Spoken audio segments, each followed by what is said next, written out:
Entonces ahora, compañeras, compañeros, recibimos como tercer ponente de esta mesa redonda a un compañero que es periodista de larga data, al igual que su lucha social. Es un reconocido caricaturista, es un comunicador social, un gran amigo y un luchador con mucha experiencia. Con nosotros el compañero Carlos Bernales, nuestro conocido Cabe, a quien le recibimos con aplausos, por favor.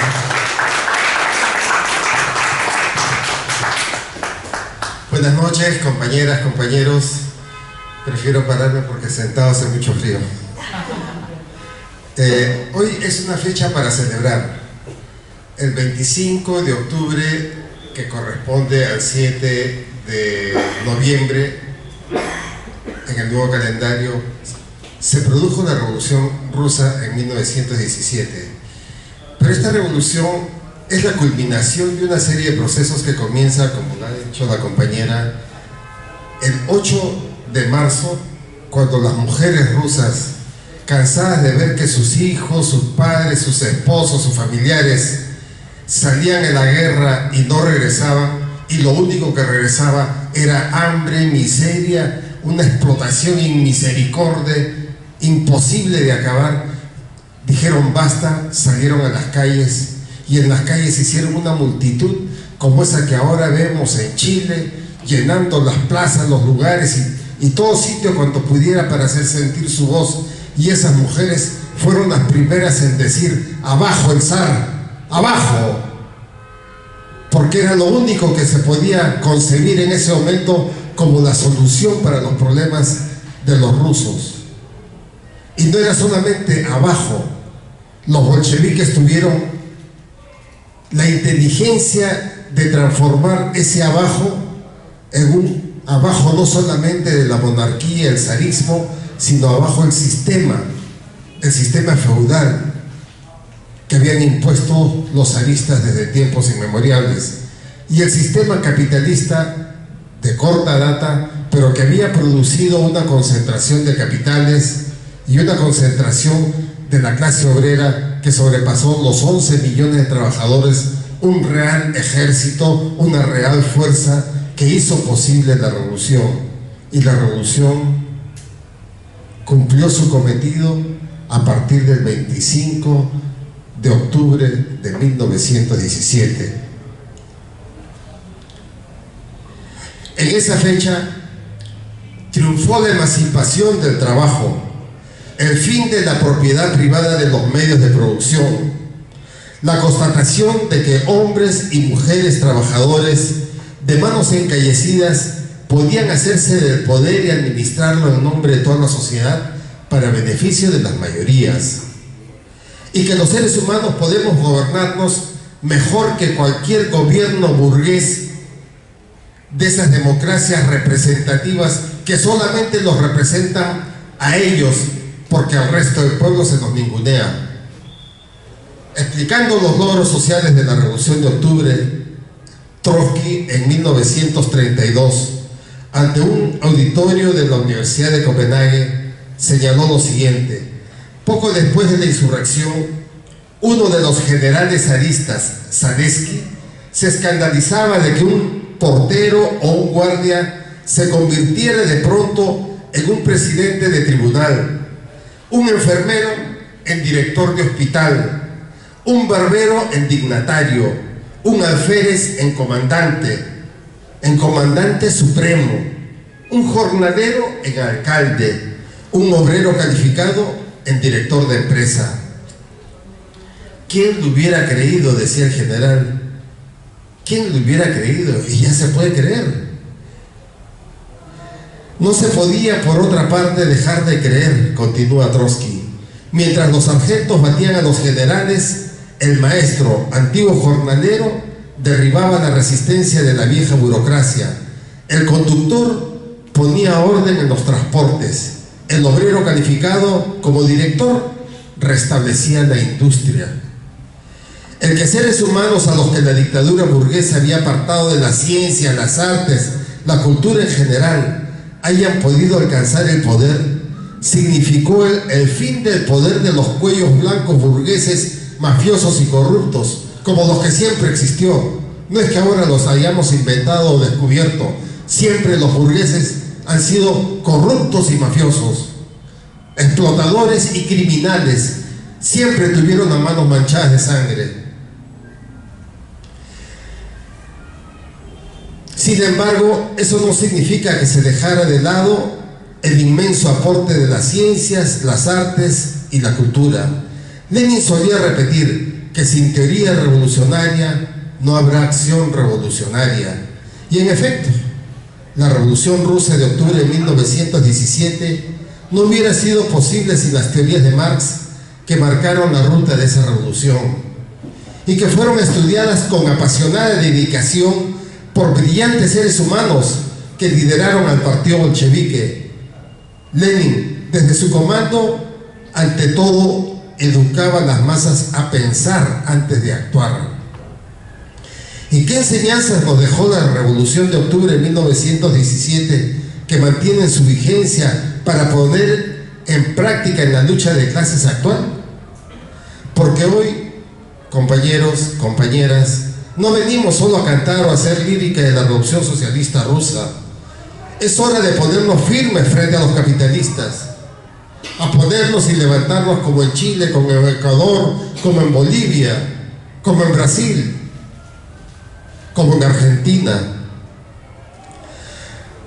Porque tenemos que insistir con Marx que ese enemigo debe temblar ante nuestros propósitos, porque luchamos para destruirlo, no para conciliar con ellos, porque como decía el Che, al imperialismo, al capitalismo, ni un tantito así.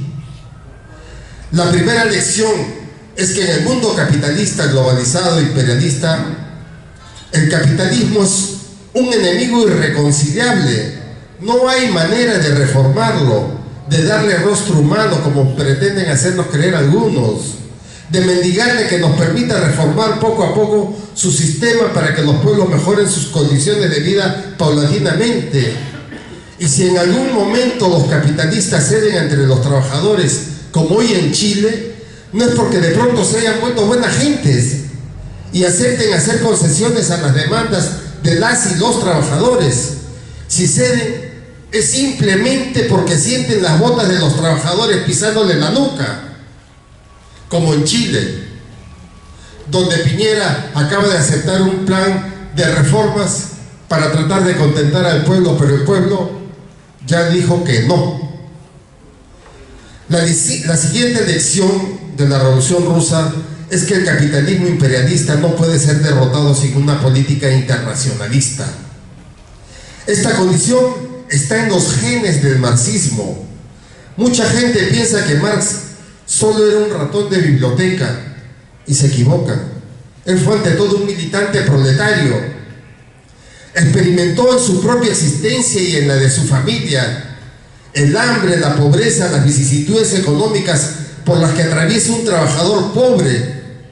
Su convicción y militancia jamás dejó de ser profundamente socialista, fervorosamente internacionalista. Lenin, el gran estratega, tampoco idealizaba el internacionalismo.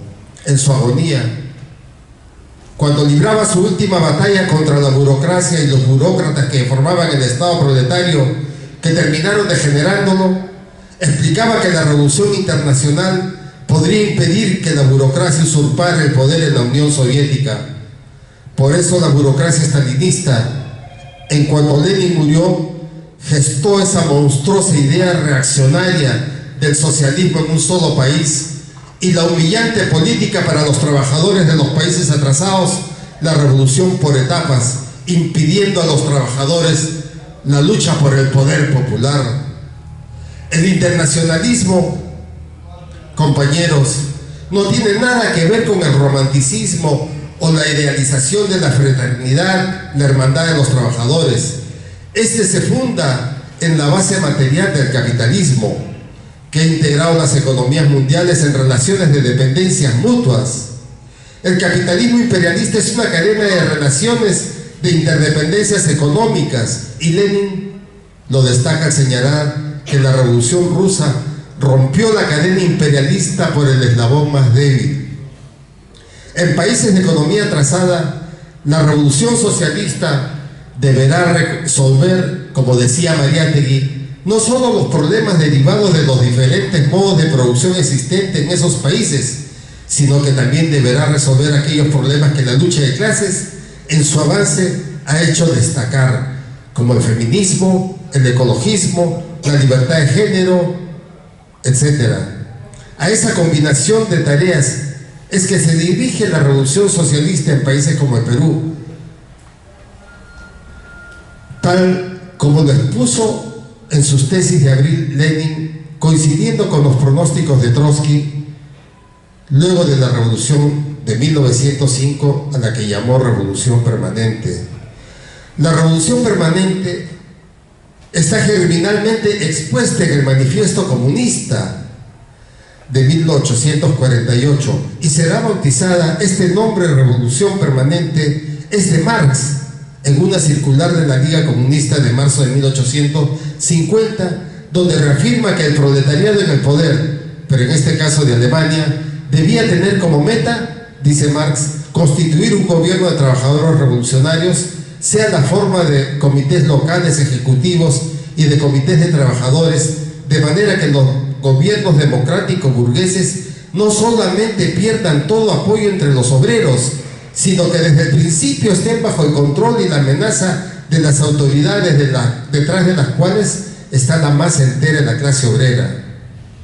Y más enfatiza en este documento: los trabajadores no deben ser apartados de su camino hacia la independencia proletaria por la hipocresía de la pequeña burguesía democrática. Su grito de guerra tiene que ser revolución permanente. Firmado Marx. La legitimación de esta estrategia revolucionaria, válida para todos los países atrasados, coloniales y semicoloniales, se produce en los documentos de los 4 primeros congresos de la Tercera Internacional, los mismos que fueron escritos por Lenin y Trotsky y que contribuyeron a la formación marxista de nuestro José Carlos Mariátegui, que formaron su legado en el Partido Socialista que él fundó. La Revolución Socialista de Octubre Rojo de 1917 tuvo razones muy profundas y por eso la celebramos, pero la celebramos a medias. ¿Por qué solamente una celebración a medias? Por la sencilla razón de que ya no existe y tenemos la obligación de explicarnos el porqué.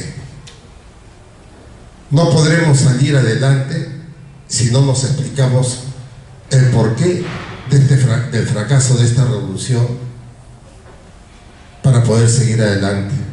La burguesía imperialista en 1917 entró en pánico.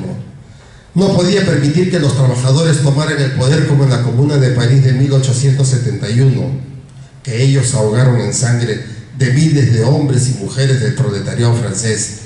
No podían permitir un nuevo precedente peligroso a su dictadura de clase, y por ello acudieron en apoyo de las fuerzas zaristas para liquidar la revolución. Los ataques por diferentes flancos fueron feroces. El gobierno bolchevique asigna a Trotsky organizar la defensa y este crea el Ejército Rojo. Y hubo que hacer inmensos esfuerzos para reclutar y disciplinar a casi 5 millones de soldados, precisamente en momentos en que el sacrificio de la Primera Guerra Mundial imperialista había sido devastador y nadie quería volver a la guerra. Mucho influyó entre los campesinos beneficiados por la entrega de tierras otorgadas por los bolcheviques la amenaza de que los zaristas, de ganar la guerra, volverían a quitarles la tierra. Aún así, se calcula que las deserciones en el Ejército Rojo sumaron alrededor de 1,5 millones de desertores que había que reponer permanentemente. Por otra parte, había que conseguir provisiones para esos millones de soldados, y estas se hacían formando brigadas de funcionarios del Estado soviético que se desplazaban por el campo, obligando muchas veces bajo amenaza de muerte a entregar forzadamente las contribuciones campesinas. Por ello, esos mismos campesinos se armaron para enfrentar a esas brigadas y a las tropas imperialistas que también les requisaban sus productos. Y también sucedió que entre las brigadas soviéticas que exigían las contribuciones campesinas se produjeron abusos y corrupción, pues muchas veces no todas esas requisiciones iban al Ejército Rojo, sino también al mercado negro, beneficiando a los corruptos. Luego de 3 años de encarnizada lucha, el Estado soviético proclama su victoria contra los imperialistas. En su mensaje al partido, Trotsky, como comandante general del Ejército Rojo, advierte: para ganar esta guerra hemos debido saquear a los campesinos. Esto generó una apatía para la producción agraria, originando hambrunas que en muchos lugares de Rusia el canibalismo se puso a la orden del día, como en Ucrania, por ejemplo. Por ello, había que incentivar la producción campesina, a la vez que iniciar la industrialización. Puesto este problema a debate en el Estado soviético, la dirección bolchevique acuerda la nueva política económica, otorgando a los campesinos la libertad para poner precios a sus productos. Esto significaba reponer leyes de mercado capitalista, pero el plan era de que esto fuera provisional. La industria rusa, que en 1914 había posibilitado la formación de una clase obrera muy concentrada y numerosa, que sobrepasó los 11 millones de trabajadores, debido a la destrucción y sabotaje en las fábricas, para 1920 se reducía a cerca de 2 millones de trabajadores. 9 millones de trabajadores habían desaparecido o regresado al campo, muy agotados e indiferentes a participar en los soviets y las agotadoras asambleas. Los cuadros más capaces de la clase obrera o bien habían desaparecido por las guerras o bien usaban su capacidad para beneficiarse de la NEP como emprendedores, empresarios agrícolas. La NEP abrió la posibilidad de que se formara una clase de agricultores ricos y una pequeña burguesía emergente. El Estado soviético crecía en número y la burocracia iba convirtiéndose en una víbora venenosa que empezaba a mostrar sus colmillos. Las funciones operativas del Estado soviético dejaron de ser activadas por la clase obrera, que al desaparecer o ausentarse por desgano pasaron a ser de responsabilidad de los nuevos burócratas sin convicciones, que les ponían por delante y ante todo su rapaz beneficio personal. Para 1922, el Estado soviético era casi una réplica de cualquier Estado burgués. Cuando Lenin descubre esta situación, se alarma muchísimo y denuncia que la Unión Soviética era un Estado obrero deformado por el burocratismo. A continuación, exige la formación de una comisión obrera campesina para purgar al Estado y al partido de los elementos indeseables, pero esta vital comisión es entregada a Stalin. El gato es elegido de despensero. Debido a que el funcionamiento del Estado necesitó de una coordinación de los secretarios que ayudaban en las tareas fundamentales de los comisarios del pueblo, se encomienda simultáneamente a Stalin la coordinación entre todos estos altos funcionarios, y es así como resulta elegido secretario general, cargo que de ninguna manera lo convertía en jefe del partido. La jefatura del partido era un cargo inexistente hasta entonces, puesto que la tradición bolchevique, auspiciada por el propio Lenin, se basaba en la conducción colectiva del partido. No pasaría mucho tiempo hasta que Lenin tiene en cuenta que Stalin había convertido el cargo de secretario general en la jefatura del partido. Al lograr este poder, él decidía quién o no era militante del partido, alcanzando la capacidad de dirimir en los temas cruciales del momento. Stalin, como jefe de los funcionarios corruptos que deformaban día a día el carácter del Estado soviético, hará imposible revertir esta situación profundamente adversa. Mientras se organizaba el 13º Congreso del partido, Lenin, físicamente muy debilitado a consecuencia del letal atentado que sufriera en manos del anarquista Fanny Kaplan el 30 de agosto de 1918, prepara su discurso para en este Congreso pedir la separación de Stalin de todo cargo por su conducta antibolchevique, a la vez que fortalecería la oposición obrera que Lenin mismo había formado y para la cual había pedido a Trotsky que le encabece.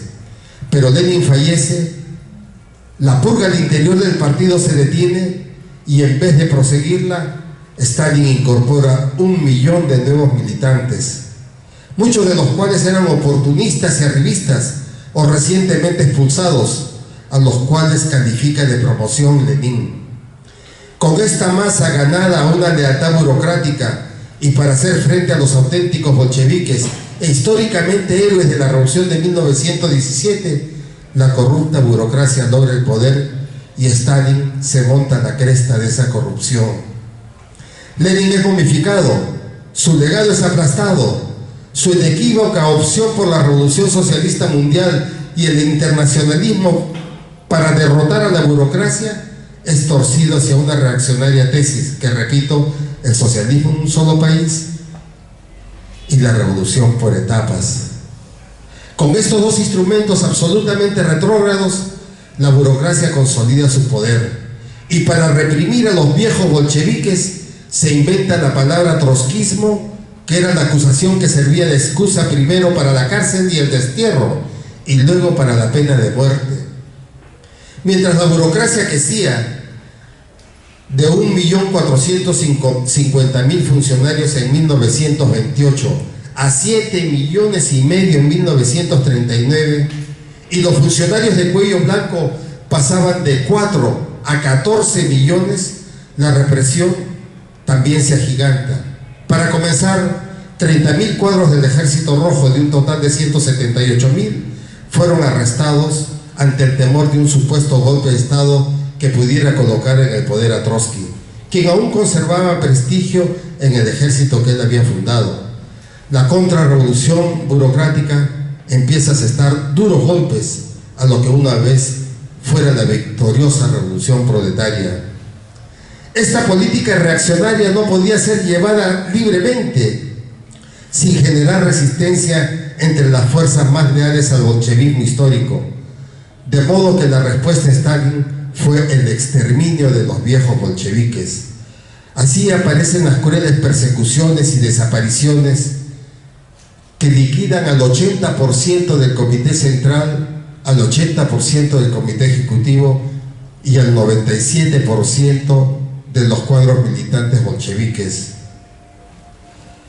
Se crean los campos de concentración gulags, como los de Vorkuta y Colima, donde se llevan a miles de prisioneros acusados de trotskistas, la mayoría de los cuales o son fusilados o perecen por inanición. Aún así, la oposición de izquierda no se rinde fácilmente, sea en las cárceles, como recientemente se descubrió el año pasado, 2018, que se encontró en las paredes de una prisión de esa época libros escritos a mano por oposicionistas calificados de trotskistas, o ya sea en la clandestinidad, pero la lucha seguía su curso buscando el camino de una revolución en la revolución. Desde la fundación de la oposición de izquierda se advierte la presencia de mujeres jóvenes, cuya identidad queda reflejada en los informes de los delatores.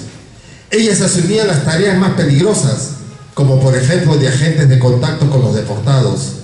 Y es así como junto a los hombres en los puestos de mando se encuentran nombres como Musia Maki, Lidia Svalova, Tania Miatkova, Olga Smirnova, nacidas políticamente en 1917, quienes, entre muchas otras, acabaron junto con los oposicionistas en las fosas comunes de Vorkuta y Colima. Existe en la actualidad un serio debate sobre si el estalinismo dio inicio al capitalismo de Estado, que fue finalmente lo que salió del closet a la caída del muro de Berlín. Queda tema para un próximo evento dedicado exclusivamente a analizar la burocracia y la burocratización en la clase obrera antes y después de su revolución, porque tenemos que prevenirnos de este cáncer social. El tema no está agotado.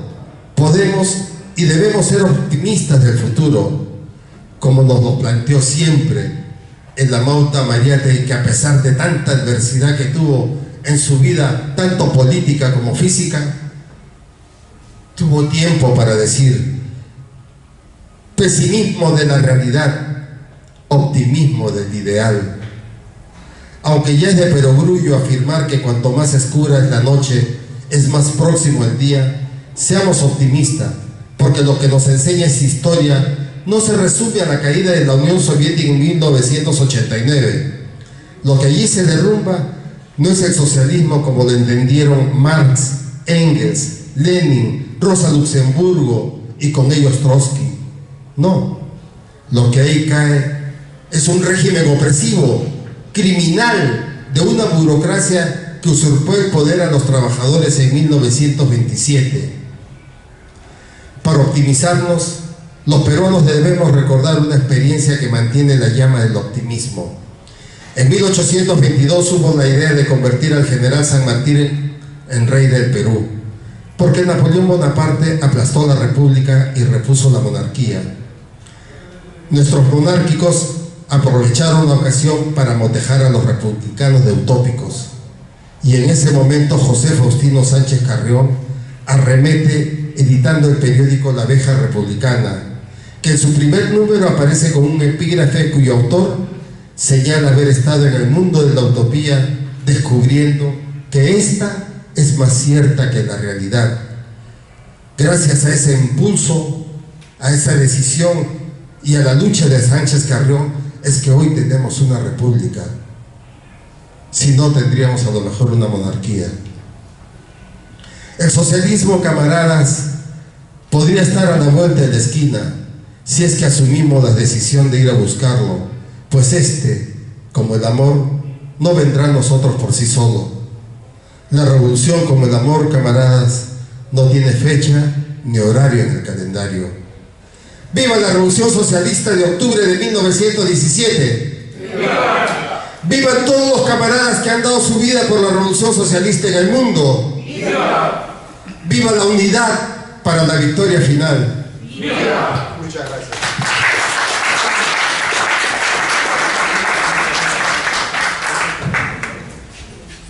Muchas gracias, compañero Carlos.